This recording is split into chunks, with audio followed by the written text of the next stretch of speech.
नमस्कार मित्रांनो, पहिल्यांदा तुमचं स्वागत आहे आपल्या यूट्यूब चॅनलमध्ये. त्याचं नाव आहे अभिषेक पिसाळ देशमुख. मित्रांनो, खूप दिवसापासून आमची इच्छा होती की आमचं चाललं होतं की आज जायचं पुढच्या महिन्यात जायचं, पण अखेर तो दिवस आलेला आहे. आम्ही चाललेलो आहोत आदमापूरला. काय म्हणशील मयूर? म्हणजे आदमापूरला जायचं कारण एवढंच की फक्त बाळूमामा. बरोबर, बाळूमामांचं बरेच दिवस झालं आम्ही दर्शन नव्हतं घेतलं. आमचं दोघांचं चाललं होतं खूप दिवसापासून की आदमापूरला जाऊया, बाळूमामांचं दर्शन घेऊया. तर मित्रांनो, अशा प्रकारे आम्ही चाललेलो आहोत आणि लवकरच तुम्हाला पुढे गेल्यावर काहीतरी वेगळं असं काहीतरी दिसेल तर दाखवेन. तर चला तर मग बाळूमामाच्या नावाने चांग भलं. नमस्कार मित्रांनो, अशा प्रकारे आता थोडंच अंतर राहिलेलं आहे आदमापूरसाठी. आम्ही मस्तपैकी कोल्हापूरमध्ये आलेलो आहे आणि आता आदमापूरच्या दिशेने चालू आहे. फक्त थोडंच अंतर राहिलंय, तर चला मग भेटूया आदमापूरमध्ये. अशा प्रकारे आता खूप ऊन लागतंय, जवळजवळ दुपारचे 1 वाजलेत म्हणून आम्ही थांबलोय मस्तपैकी जरा ज्यूस प्यायला, जरा थंड होण्यासाठी. आणि आता आदमापूर थोडंच अंतर राहिले आपल्याला आदमापूरला जायला. मयूर काय सांगशील? थोडं आलेलो आहे बाळूमामाचं दर्शन घेण्यासाठी, बट भरपूर ऊन आहे आणि मला पहिली गोष्ट रोडच माहीत नाही, कसं जायचं काय करायचं, तरी त्यातून पण आम्ही आलो. जवळ आता सरळ रोड राहिला, फक्त थोडंसं अंतर राहिलं, एक राहिल्या 20 सेकंद काढलेलं आहे. आता थोड्या वेळाने जरा आम्ही पोहोचू तेव्हा तिकडचं तुम्हाला सगळं शूट दाखवू. आणि आता महत्त्वाचं आता जरा लय ऊन लागलं म्हणून जरा बोललो काहीतरी ज्यूस पिऊया. ये बाबा, ज्यूस वगैरे आता प्यायचा, ज्यूस आणि मस्तपैकी जायचं, दर्शन घ्यायचं. चला बाळूमामाच्या नावानं चांगलं.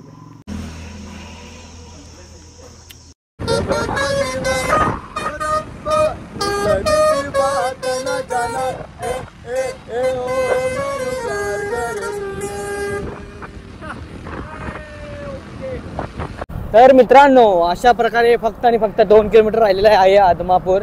तर बाळूमामांचं दर्शन घेण्यासाठी आम्ही एवढ्या खूप लांबून आलेलो आहे. आता थोडंसं अंतर राहिलंय. आता आमच्या अंगात जी एनर्जी गेली होती, आता एनर्जी परत यायला लागली, कारण की बाळूमामांचं दर्शन घेण्यासाठी आदमापुरात पोहोचलेलो आहोत. आहे ना वर? हो भाऊ. नमस्कार मित्रांनो, तर अशा प्रकारे आपण आत्ता आदमापूरमध्ये पोहोचलो आहोत. तर मित्रांनो, तुम्हाला तर माहीतच असेल की संत बाळूमामा हे धनगर समाजाचे होते.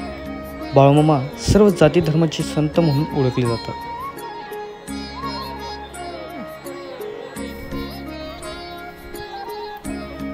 मित्रांनो, तुम्ही पाहू शकताय भक्त मंडळींना समोर त्या शेडखाली आरामाची सुद्धा सोय आहे.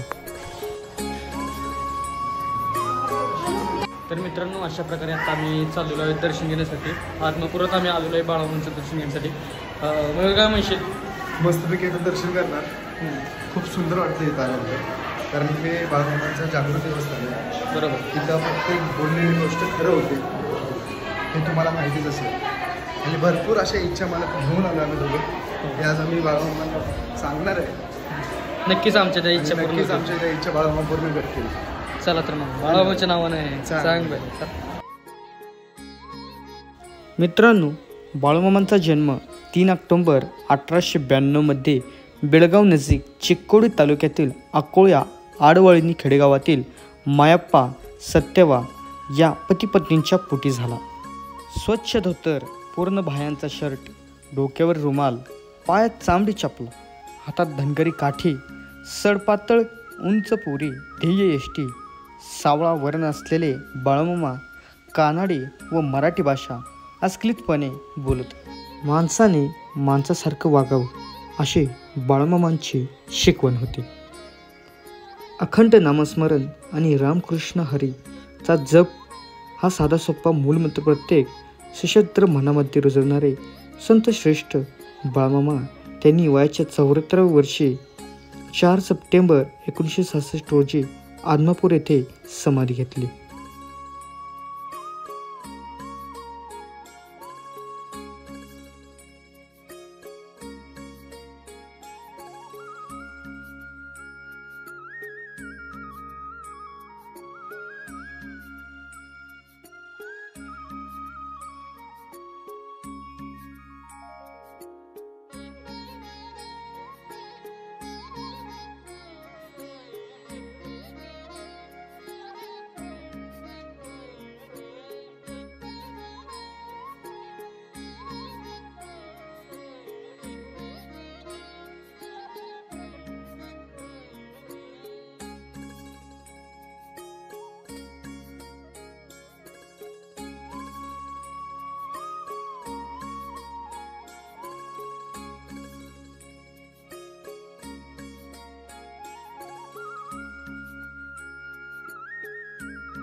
बाळूमामांचे दर्शन घेतल्यानंतर आम्ही श्री दत्तगुरूंचे सुद्धा दर्शन घेतले. दर्शन घेतल्यानंतर आम्ही डोक्याला भंडारासुद्धा लावून घेतला.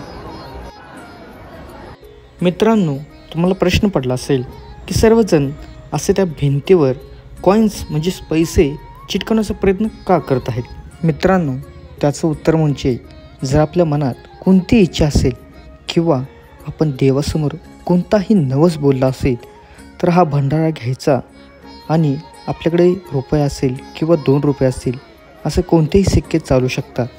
आपल्या मनात आपल्याला जी इच्छा देवासमोर बोलायची आहे त्या रुपयाला भंडारा लावायचा आणि त्या भिंतीवर जोरात चिटकवायचा. जोपर्यंत तो सिक्का चिटकत नाही तोपर्यंत तो सिक्का जोरात दाबून ठेवायचा. मित्रांनो, जर तुमचा सिक्का तिथे चिटकला तर समजायचं आपली इच्छा लवकरच पूर्ण होईल आणि जर सिक्का नाही चिटकला तर समजायचं आपली इच्छा पूर्ण होणार नाही.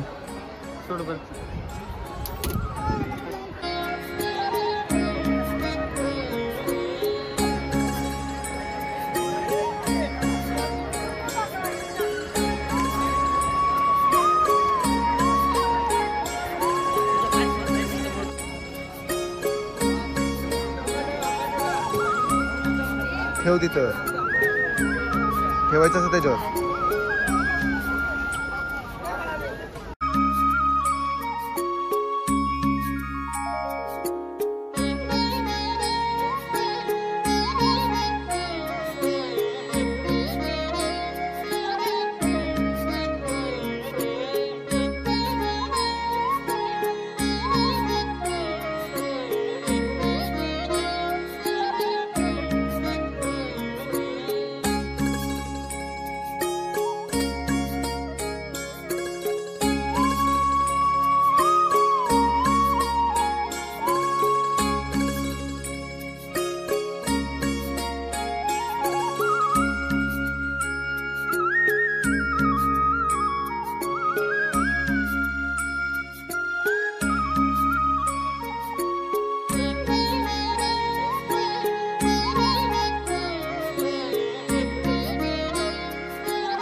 तर मित्रांनो, आता मी मस्तपैकी आदमापुरामध्ये बाळूमामांचं दर्शन घेतलं. तर रस्त्यातून आम्हाला दिसलं हे बाळूमामांचं निवासस्थान.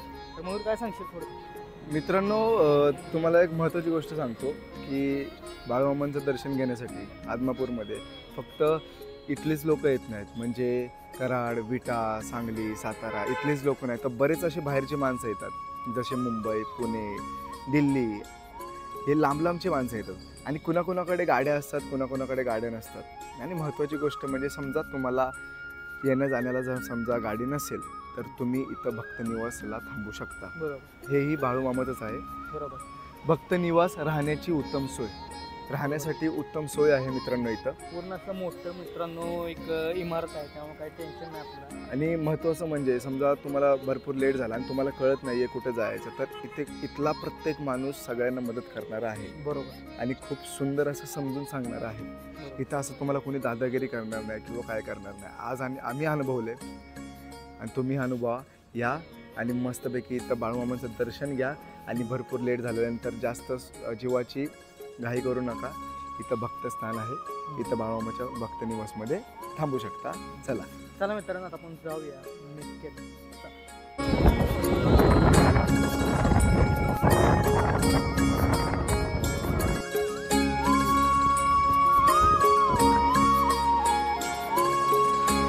मित्रांनो, आम्हाला खूप म्हणजे खूप भूक लागली. निशिबान कसं लागते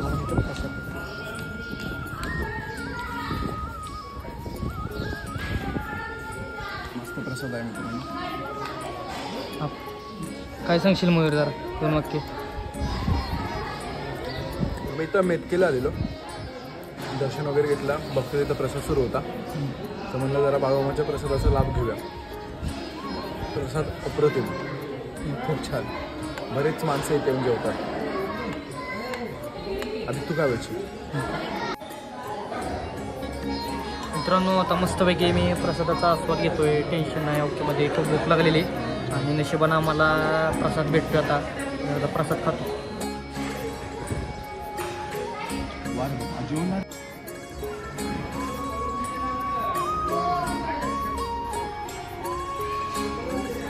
मित्रांनो तुम्ही हा खांब पाहतच असाल. ह्या खांबाचा इतिहास खूप मोठा आहे. तो म्हणजे संत बाळूमामा यांनी हा खांब 1932 साली स्वर्गातून आणला आहे असा इतिहासात लिखित आहे. तसेच भक्तांच्या अनेक समस्या दूर व्हाव्यात यासाठी हा खांब रोवला होता. म्हणजेच भूत प्रेत काहीतरी आपल्या शरीरात आढळलं असेल किंवा आपल्यावर कोणी करणी केली असेल तर त्या खांबाद्वारे कळून जातं. आणि जे लोक त्या सगळ्या गोष्टीत आढळले असतील तर त्या लोकांना तो खांब भासतो किंवा चिटकून ठेवतो.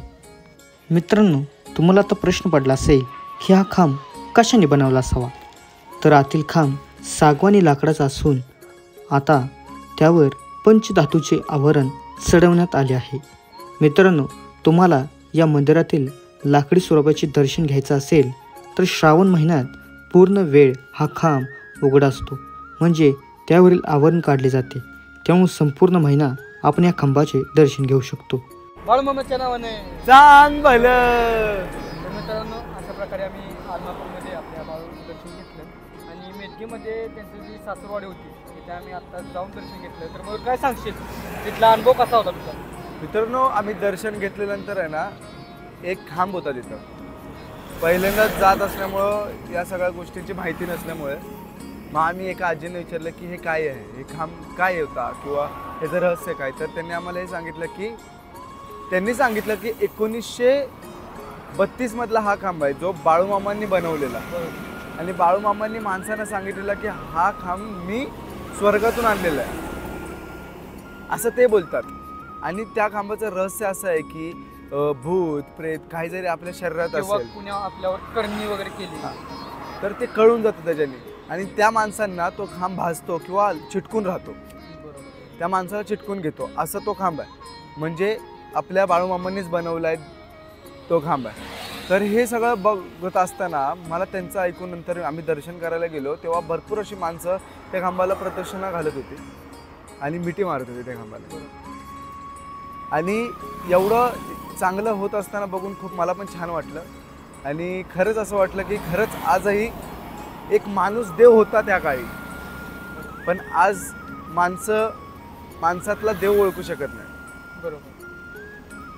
तर बाळूमामाच्या नावाने चांग भलं म्हणतो. आणि मित्रांनो आमचा प्रवास इथे संपलेला आहे. या ब्लॉगचा पुढचा ब्लॉगचा प्रवास अजून आणखी असणार आहे अभिसोबत. बट या ब्लॉगचा प्रवास आम्ही इथं संपवतो. आता आम्हाला उशीर झालेला आहे. आता वाजलेत 4:30 वाजलेत. आता आम्हाला इथून परत आता विट्याला जायचं आहे. विट्यावरून एक पार्सल घ्यायचं आहे आणि तिथून नंतर आम्हाला जायचं आहे मुंबईला आणि ह्याला जायचं आहे साताऱ्याला. तर मित्रांनो हा ब्लॉग इथंच एंड करतो. तुम्हाला वाटत असेल मयूरच सगळं बोलतोय. अभि तू तुझ्या पद्धतीने ब्लॉग एंड कर. तर मित्रांनो अशा प्रकारे आम्ही दोघांनी का नाही आमची दोघांची इच्छा होती खूप दिवसापासून की तुम्हाला मला सांगितलं असेल की आदमापूरला वगैरे जायचं. पण आदमापूरला आम्ही गेलो तिथं बाळूमामाचं दर्शन घेतलं आणि आमचं एवढं नशीब भारी की आम्ही मेटकीला सुद्धा गेलो. मेटकीला सुद्धा तिथे जाऊन आम्ही दर्शन घेतलं. खूप भारी वाटलं मित्रांनो. आणि एक मेन म्हणजे तुम्हाला एक किस्सा सांगतो की आम्हाला भूक खूप लागली होती दोघांना. लई भूक लागली होती. मग आम्हाला असं झालं होतं की राव आता बाहेर जेऊया नाही तर काय जेऊया. पण जेव्हा मी त्या मेटकीमध्ये आदमापूरला गेलो होतो तर तिथं भोजनालय बंद झालं ऐन टायमिंगला. म्हणजे आम्ही तिथे गेलो ऐन टायमिंगला भोजनालय बंद झालं आणि आम्ही मेटकीला गेलो. तेव्हा मेटकीला तिथं दर्शन झाल्यानंतर आम्हाला तिथं भोजनालयाचं हे दिसलं म्हणजे रूम दिसते. जेवण वगैरे वाटप चालू आहे तिकडं. एक गोष्ट मित्रांनो मला तिथून कळाली. आपले जे बाळूमामा आहेत ना ते कधी कुणाला परत घरी उपाशी पोटी पाठवत नाही. खरं खरं ठीक आहे. म्हणजे आम्हाला भूक लागली होती समजलं आणि आम्हाला डायरेक्ट तिथं एकदम मस्तपैकी जेवण वगैरे झालं. मस्तपैकी प्रसाद आम्ही घेतला आणि एकदम आनंदी म्हणून आता मित्रांनो चालू आहे. तर मित्रांनो तुम्हाला कसा वाटला आजचा देवदर्शनवरला ब्लॉग. आपला हा ब्लॉग आवडला असेल तर आपल्या ब्लॉगला नक्की लाईक करा. भरपूर लोकांपर्यंत हा ब्लॉग शेअर करा. आणि हो मित्रांनो कमेंट्समध्ये जय बाळूमामा म्हणायला अजिबात विसरू नका. चला.